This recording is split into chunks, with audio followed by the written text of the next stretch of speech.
Here, we are going to shade the same decimal but in different grids. Okay, you can shade the same decimal but in different shaped grids. Your whole can look a little different. Now these three kind of look the same. They're squares, but this one's a rectangle and this one is a circle.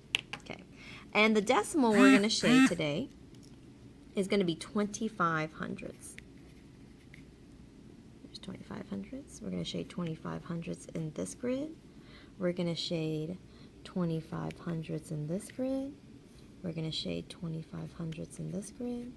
And we're going to shade 25 hundredths in this grid. Okay? All right, let's start with the first one. We need to shade 25 hundredths. Let's say I want to give you 25 hundredths of my candy bar. Well, 25 hundredths would mean that my candy bar needs to be broken into 100 pieces, and you get 25. Well, if you look here, my candy bar is not broken into 100 pieces. It's actually broken into tenths, right? So can we break tenths into hundredths? How do we go from tenths to hundredths? Well, if we break each one into 10 more pieces, I would have 100, right? So now you can be lazy and you could just put a 10 here. I break this into 10 pieces, this into 10, 10, 10, 10, 10, 10, 10, 10, and 10. I could break each one into 10 more pieces, and you could just write the number. Now, if you actually want to see it, then you would have to break each one into 10 more pieces. Kind of like this. Okay, so you can see the 10 pieces, and then you would do it all the way across, right? So you can do that all the way across. Break each strip into 10 more pieces. Now, they're not perfect, but you can kind of get the idea. Okay. All right, so then if I break each of my 10 pieces into 10 more pieces, I would have 100. It kind of looks like this now, right? So now can I give you 25 hundredths of my candy bar? Yes. I would shade this whole strip because there's 10 pieces down this strip now. That's 10. This would be 20, right? And then 25 would be 5 more, right? So halfway. That would be about 25. So there would be 25 hundredths. Now for this grid, it's a lot easier to shade 25 hundredths because it's already broken into hundredths. So then all I have to do is shade 25 out of the 100. So then here's 10, 20, and then 25. Okay? You can see it's the same amount as this one, all right? 25 hundredths on this grid is the same thing as 25 hundredths on this grid. All right, now let's move on to this one. I need to shade 25 hundredths, but my grid is broken into thousandths. Okay? Now I could group each 10 into a square, and so then I would make hundreds, but that takes a long time. I don't want to have to count out 10 and make one square, count out 10 and make another square, so it looks like this. So how do I give you 25 hundredths when my whole is broken into thousandths? Well, remember, we can add a 0 behind a decimal, and it doesn't change the value. So if we add a 0 back here, it's the same. 25 hundredths and 250 thousandths is the same amount. So since this is broken into thousands, I just added a 0, so it's 250 thousandths. Can I give you 250 thousandths? Yes, I would give you 250 out of 1,000. Now remember, do you guys remember how many little slivers there are in one strip? There are 100 because remember, there were 10 here, and we had to break each one of these into 10 more to make it look like this. So there are 100 little slivers here. So if I want to give you 250 out of 1,000, I would have to shade one whole strip. That would be 100. Okay. And then another strip, that would be 200, right? And then 50. Now I'm not going to count these. It's too hard. So I'm just going to estimate that halfway. It's about right there. And so that would be 250 thousandths. Okay. Is it the same? Is it the same amount as these? Yeah, look, they all look the same because the whole looks the same, right? It's all square.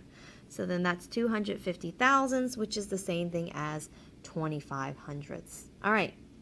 Let's go look at this one. Now this one looks different than these. These were squares. This is a rectangle. This is a rectangle broken into tenths. So my candy bar is still broken into tenths. It's actually very similar to this, except for the shape is a little different. It's broken into tenths just like that one.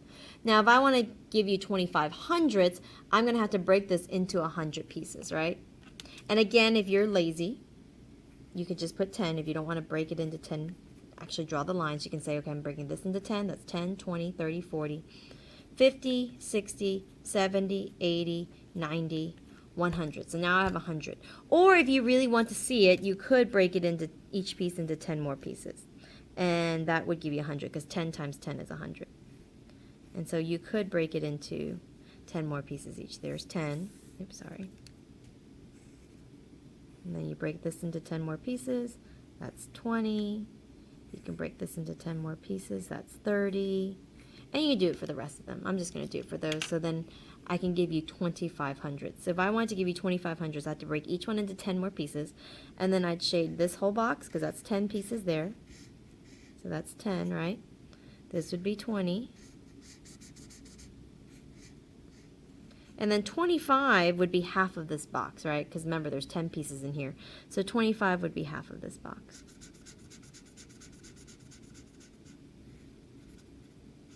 Okay?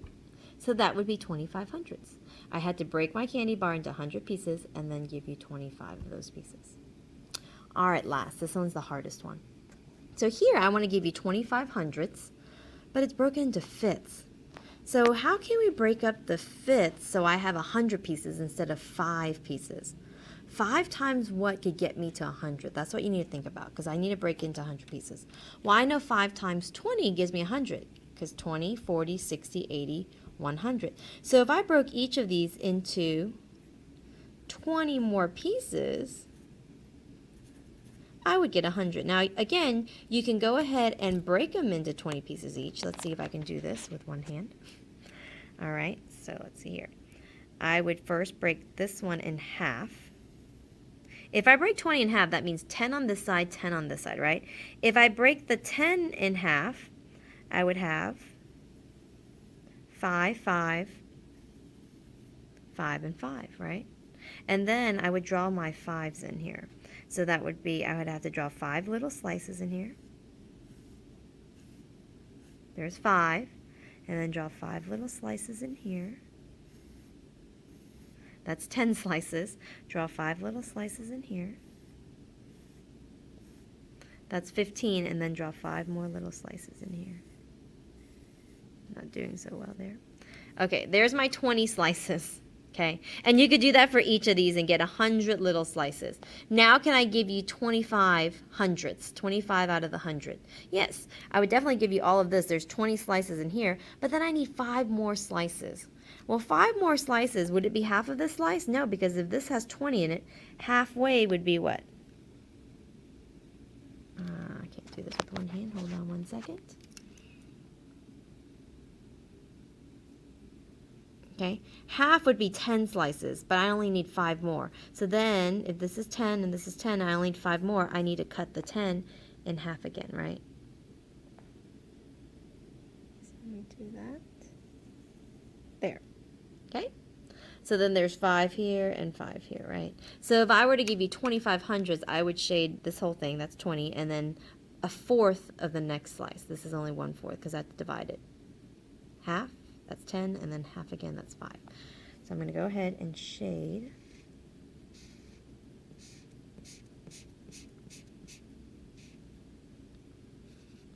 There's 20, right? Not the best shading.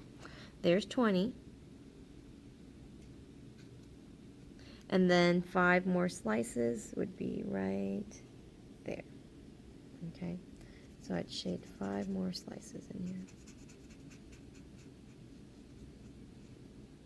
And there we go. That would be 2,500.